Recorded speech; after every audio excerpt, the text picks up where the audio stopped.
Kids recording. Okay, so we are doing the BSN undergraduate degree job track. I'm Alyssa Cortez. I'm Jenna Stringer. Okay, next slide. We have the BSN. BSN nurse is a career that requires, here's our definition and like our way that we think a nurse is. It's working in the nursing field requires responsibility, hard work ethic, intensive schooling, sacrifices, and as a nurse, they are the trusted, underappreciated superhero that saves patients' lives.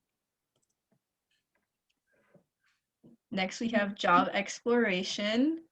So we have many career paths that are offered as a BSN undergraduate. There are hospitals, health departments, prisons you can work in, nursing homes, public schools, research labs, rehabilitation centers, many options. Next slide, please.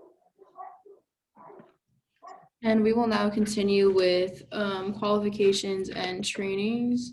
Oops, my bad. Okay, so to get into like the nursing program, you're going to have your high school diploma, obviously. You have to graduate from high school. Seamless academic achievement, a good grade point average, clinical experience, and nursing licensing examination. Some of the qualifications and training that we have to have is when you're going to college, you have to know, like as a nurse, you have to promote health in the communities. For instance, with COVID, this is a prime example. The concepts of leadership as a nurse, you have to be able to lead and train everybody and know what you're doing in your field. Role of a nurse scientist. At Concordia, we have to maintain a higher GPA of 3.0 in science itself to become a nurse. So this is a great prime example of a nurse scientist. Then foundations and disciplines outside of nursing. There's like a certain nursing code that you have to follow as a nurse, as a RN or BSN, any kind of nurse, and it's very important that you follow it.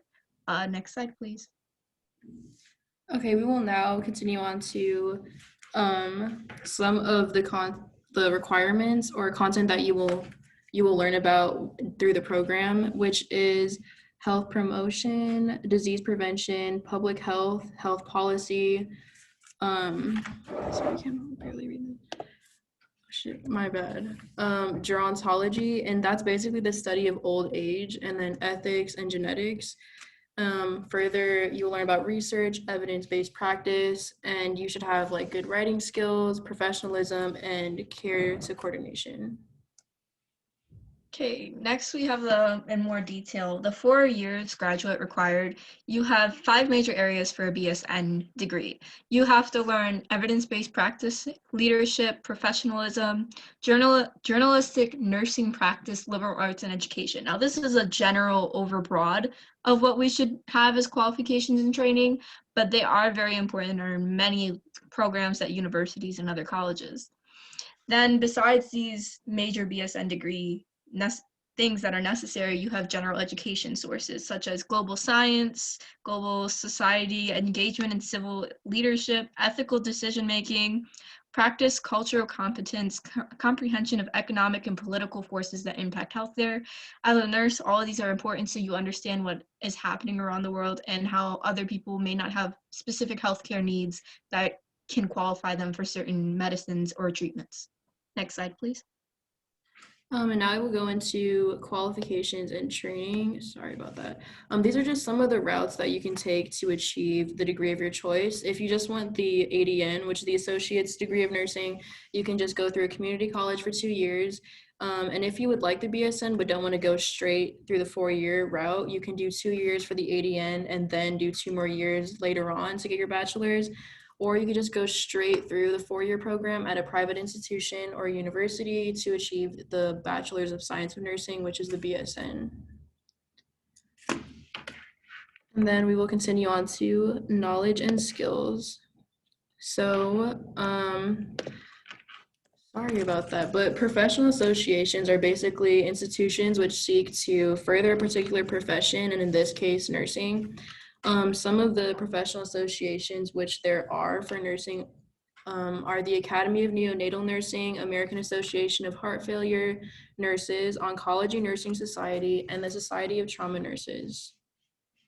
Next, we have the pros and cons of nursing. I will do the positive. Next slide, please. So, very, really good full-time positives. As a full-time salary in the state of Minnesota, you would earn like annual average of 80,000 a year as a BSN, so about $38.52 an hour, which is actually very good. The national average for an annual salary for a BSN nurse is actually 84,974, which is very high as of September 2020. Then, depending on what type of BSN degree you want, the wages like are different for annual. So we have clinician nurse manager is 86, so which is actually higher than the annual. We have nursing manager is 89,000, nursing case manager 73,000, which is a little bit below the annual average of just a regular BSN and clinician nurse, but it's still a good job. Then we have the nursing director, which is the highest out of all for the annual average of 90,000. Next slide, please. Okay, and then also, as you can see, there's like many different rates of pay. So if you have a long-standing good pace with your job and they like you, you have a higher chance of getting a pay increase as a nurse. And then if you don't really like desk jobs or you don't like the way you have to run around a hospital or be a clinician or take calls, there's so many options for a nurse. You could do any option that you want as long as you have the BSN degree and you go for specific requirements for whatever job is necessary. Nonetheless, it is a very trusted profession. The work wardrobe is very flexible and there are many diverse opportunities. That's it. Then we have the normal work schedule. So sometimes they're offered in a hybrid schedule so that you can like work a normal amount of time, like 9 to 5 jobs, like a business job, or you could have, and you can see your friends and family while you're working those hours. Then you have like 3 12-hour shifts. Sometimes you'd like stay overnight for these. Then you have the 8-hour day shifts per week, which is actually kind of standard in the nursing field, depending on which field you want to enter in with your BSN degree, which is also very, very beneficial with the flexible work schedule. Then overall, I think positives as nurses is you're going to help others and it's very high demand, so you're going to stay physically fit. And then we will continue on to the negative components of being a nurse.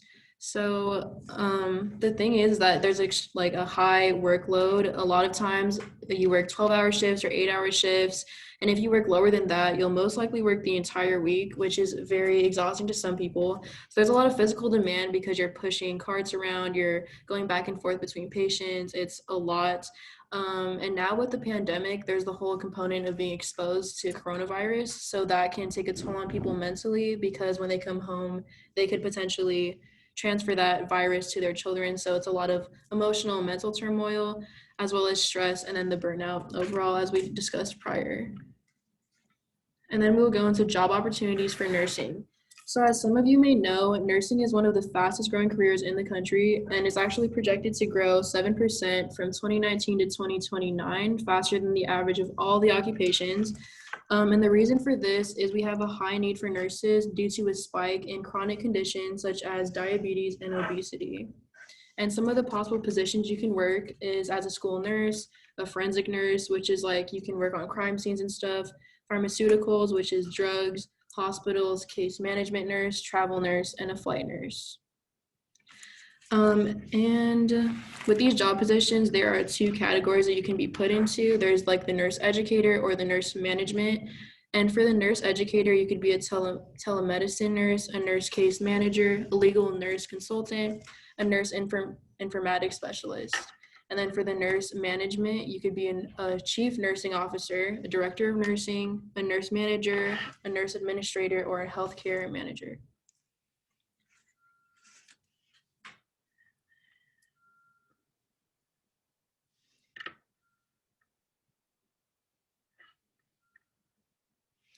Hold on 1 second.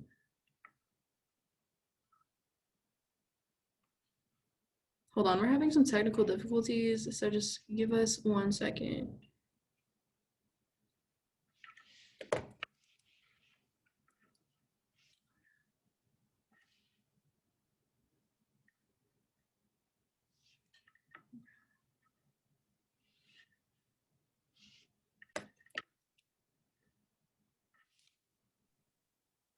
Okay, So Cortez is back. Sorry about that. Sorry. Okay, we're gonna go into job postings. Sorry. Continue. Okay, so some job postings I actually found that I am very interested in. Also, you can click on the LinkedIn and you'll actually open the link to the job posting. But besides that, there is a care coordinator hospital. It is located in St. Louis Park. It's the, really cool hospital. The schedule is 8 to 4:30 every Monday through Friday.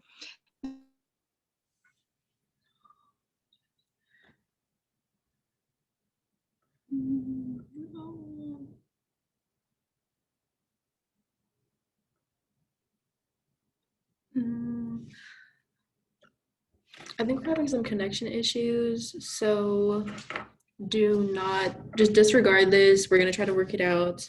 But for those of you watching this video, there may be some glitches in between because I think this might happen throughout the presentation. So just like give it some time and we will have it all handled.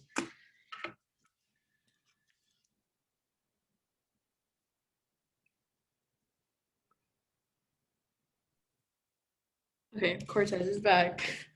Next slide, please. Okay, I'm sorry, guys. This does not count for our time, okay? All right. I'm not going to read through all of this, but I will briefly describe it. As stated, these jobs do require a BSN degree at minimum. Then I think every job matters because on everyone I've researched thus far, you have to have a minimum requirement of working at it's like something similar to the position that you're going to apply for. So if you want to look more in detail to it, you can, and it's listed here. Next slide, please. So this company and organization you would be looking for is Park Nicollet. They are partners with Health Partners, and they have a lot of very good variety of opportunities for nurses as BSNs and straight graduates for entry-level positions. They really enjoy helping people. Next slide, please.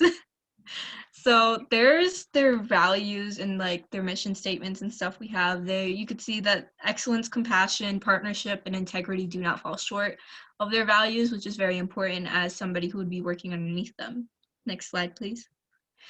So as a personal evaluation, I would like to say as a Concordia student trying to get a BSN degree, there's in order to better fulfill this position as if I was actually leaving and I had my degree already, I would have been working because sophomore year actually admitted into the nursing program. I would have been working 2 years minimum already in something similar to the field to qualify for the job better, and then just keep working like in similar fields that can better benefit me to get the position.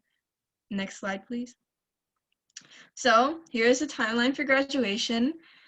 After you get your BSN degree in 4 years or less, you're going to apply for a clinician job. Then you're going to do something that works around whatever the field that they're looking for. You're going to utilize all technology because in this position, you utilize it all, such as Microsoft and everything. Prioritize your time management, which is very important, and then apply for the position and hope you get it. Next, we have another LinkedIn job posting. This one is an infection prevention associate department. So this is for quality and safety. It's kind of like Corona. So they're nurses that have to work with like this big widespread disease that they have to work with. So their job is from 8 a.m. to 4:30. So kind of standard office hours.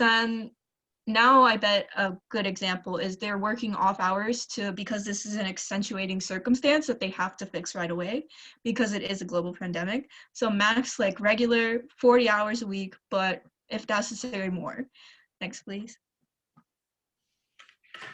Then we have the qualifications and skill requirements. I believe this is one of the most skill requirements you'll need because this is an infectious disease like department. And as a nurse, you do have to have your BSN degree. And there's many similar degrees within the field of infection control that you must have in like 2 years of prior working in the similar field that would make you more qualified to get this job. And next slide, please. Then you have the education requirements, which is basically what I'm going to cover really quickly. You have the bachelor's for the BSN. Then you have the healthcare. So these are all the degrees that you'd have to have that make you seem more qualified for this position. So after the bachelor's as a nurse, you can go for your master's. And then there's a bunch of standardized tests that you must have to be more qualified for this position. Next slide, please. So here's a company and organization. Basically, Alina Health is kind of like Park Nicollet. They are a health organization that's basically like, I don't know, accepts nurses and everything and doctors and helps people. So that's a brief over. Next, please. Personal evaluation again. It's going to be the same on every slide. After you get your nursing degree and your BSN, then you're going to have to go ahead and go apply for the position after you try and get the licenses that are required for this position and qualifications while obtaining your BSN. So you're ready to apply right out of school. Next slide, please. So here's the timeline for graduation. You can read through it very quickly and see that there's many degrees you must obtain and I don't know how to say that properly, licenses, so you could get the proper like education and everything to get the position you're applying for. Next slide. Okay, another job posting we have is the USDA.gov. So this is going to actually be in the VA of Minneapolis, Minnesota. There are multiple shifts and work schedules that are available and flexible for you as a nurse, which I find very interesting. There are rotating weekends and holidays because there are no breaks really for this position. And the average pay for this one would be $46.76 per hour, and annual is 71 to 122 depending on a position and degrees you have. Next slide, please. So here are the skill requirements. I think it's because it's the VA and they're working with veterans. They have to have a broad, very overall, like diverse, like working and licenses. So most of these you can actually obtain and they will teach you on site. But I believe if you do it before, you'll be more qualified for the position and get the highest pay, which is 122. Next slide, please. So here's more of that. And then there's like a lot of military stuff that you'd have to like, there's like monitoring, telemonitoring. So you have to watch all these screens with people's health line and you have to monitor them correctly. They would teach you that on site, for example. Next slide, please. So here are the education requirements. On the right, you'll see what I was talking about, the cardiac telemetry monitoring is part of the position. That's what they're doing right here. That's why there's many nurses. So if something goes wrong, they can immediately go to that wherever the patient is and assist them. Next slide, please. So the VA is a company and organization. It's the Veterans Affairs, Veterans Health Administration. Here is their mission statement and what they're about. And yeah, next slide, please. The personal evaluation is the same as always. I think if you get your bachelor's of science and you have all these other like opportunities and qualifications beforehand, you'll qualify for the highest pay. And they can teach you some things that you cannot obtain outside of school or inside of school at that place of work. Next slide. Here's the timeline for graduation. After you get your AACL certification during schooling and you learn how to cardiac and telemetry monitor correctly and you get your BSN, you can apply for the position.